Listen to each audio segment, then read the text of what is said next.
అందరికీ హాయ్. అందరూ ఎలా ఉన్నారు?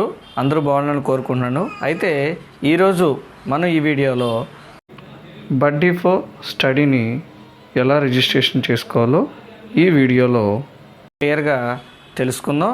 అయితే ఇప్పటి వరకు మా ఛానల్ కనుక సబ్స్క్రైబ్ చేయనట్లయితే ఇప్పుడే సబ్స్క్రైబ్ చేసుకోండి. మరిన్ని ఇంట్రెస్టింగ్ వీడియోస్ అనేవి మన ఛానల్లో రావడం అనేది జరుగుతుంది. అయితే ఇక ఆలస్యం చేయకుండా టాపిక్లోకి వెళ్ళిపోదాం.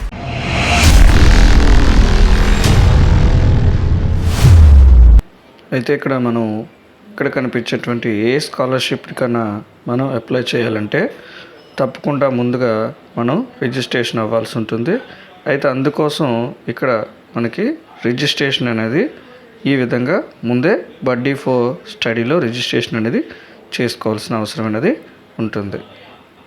అయితే ముందుగా మీ మొబైల్లో క్రోమ్ బ్రౌజర్ని ఓపెన్ చేసుకొని ఈ క్రోమ్ బ్రౌజర్లో Buddy4study ఇక్కడ మీకు స్క్రీన్ మీద కనిపిస్తున్నటువంటిగా Buddy4study అనేది టైప్ చేసి ఇలా ఓపెన్ చేయగానే మనకి సైట్ అనేది ఇలా ఓపెన్ అవుతుంది. ఇక్కడ పక్కన చూసుకున్నట్లయితే లాగిన్ రిజిస్టర్ ఉంది. ఇక్కడ రిజిస్టర్ అవ్వాలి కాబట్టి రిజిస్టర్ అనే దాని మీద క్లిక్ చేయగానే ఇలా మనకి రిజిస్టర్ కోసం క్రియేట్ అకౌంట్ అని ఉంది కదా, ఇక్కడ క్రియేట్ అకౌంట్ మీద మన తాలూకా డీటెయిల్స్ అనేవి ఫిల్ చేయాల్సి ఉంటుంది.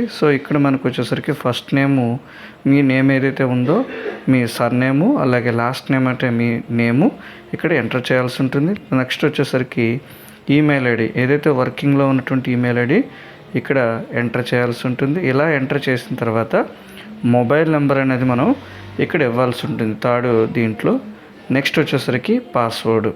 అయితే ఇక్కడ పాస్వర్డ్ ఇచ్చేటప్పుడు మీరు ఏదైతే పాస్వర్డ్ ఇచ్చారో అది ముందుగా మీ ఒక పేపర్ మీద రాసుకోండి. అయితే ఇక్కడ పాస్వర్డ్ అనేది మనం చూసుకున్నట్లయితే ఇక్కడ మనకి డిఫరెంట్ క్యారెక్టర్స్ అనేవి ఇక్కడ మనం ఎంటర్ చేయాల్సి ఉంటుంది. లైక్ క్యాపిటల్ లెటర్ అనేది ఇవ్వాలి, అలాగే స్మాల్ లెటర్స్ ఇవ్వాలి, అలాగే ఏదైనా ఒక సింబల్ అనేది ఇవ్వాలి, అలాగే ఏదైనా నెంబర్ అంటూ ఈ 4 క్యారెక్టర్స్ ఉన్నటువంటి పాస్వర్డ్ అనేది ఇవ్వాలి. ఫర్ ఎగ్జాంపుల్ స్క్రీన్లో కనిపిస్తున్నట్టుగా మీ పాస్వర్డ్ని మీ పేర్లు అలాగే మీ డేట్ ఆఫ్ బర్త్ దాంతో ఫెచ్చింగ్ అయ్యేటట్టుగా మీరు ఇక్కడ ఏదైనా పాస్వర్డ్ ఇచ్చి కన్ఫర్మ్ పాస్వర్డ్లో కూడా సేమ్ పైన ఏదైతే పాస్వర్డ్ ఇచ్చారో ఆ కింద కూడా ఆ పాస్వర్డ్ ఇచ్చి ఇక్కడికి వచ్చేసరికి కిందని డిక్లరేషన్ కనబడుతుంది కదా, దాని మీద టిక్ మార్క్ ఇచ్చి కిందకు వచ్చేసరికి సైన్ అప్ అనేది క్లిక్ చేయాలి. ఇలా సైన్ అప్ అవగానే Buddy4study అనేది ఇంట్లో మనం రిజిస్ట్రేషన్ అనేది కంప్లీట్ అవుతుంది. ఇలా కంప్లీట్ అయిన తర్వాత నెక్స్ట్ ఈ Buddy4study అనేది ఇంట్లోకి వెళ్ళిన తర్వాత ఇక్కడ మనకు కనిపిస్తున్నటువంటి ఏదైతే స్కాలర్షిప్లు అప్లై చేద్దాం దాని మీద క్లిక్ చేసినట్లయితే మనకి ఈ విధంగా ఓపెన్ అవుతుంది. ఇలా ఓపెన్ అయిన తర్వాత ఇప్పుడు మీరు లాగిన్ అవ్వాల్సి ఉంటుంది. ఎందుకంటే ముందు ఆల్రెడీ సైన్ అప్ అయ్యారు కాబట్టి ఆ డీటెయిల్స్తో ఇక్కడ మొబైల్ నెంబరు, నెక్స్ట్ వచ్చేసరికి మీరు ముందు ఇచ్చినటువంటి పాస్వర్డ్ని ఇక్కడ ఇచ్చి ఇక్కడ రిమెంబర్ మీ అని ఇచ్చాడు కదా, దాని మీద క్లిక్ చేసి లాగిన్ అవ్వాల్సి ఉంటుంది. ఇలా లాగిన్ అవ్వగానే ఏ స్కాలర్షిప్కి అప్లై చేస్తున్నారో ఆ స్కాలర్షిప్ తాలూకా ఇలా కంప్లీట్గా దాని పేజ్ అనేది ఓపెన్ అవుతుంది. ఇప్పుడు మీరు స్కాలర్షిప్కి అప్లై చేసుకోవచ్చు.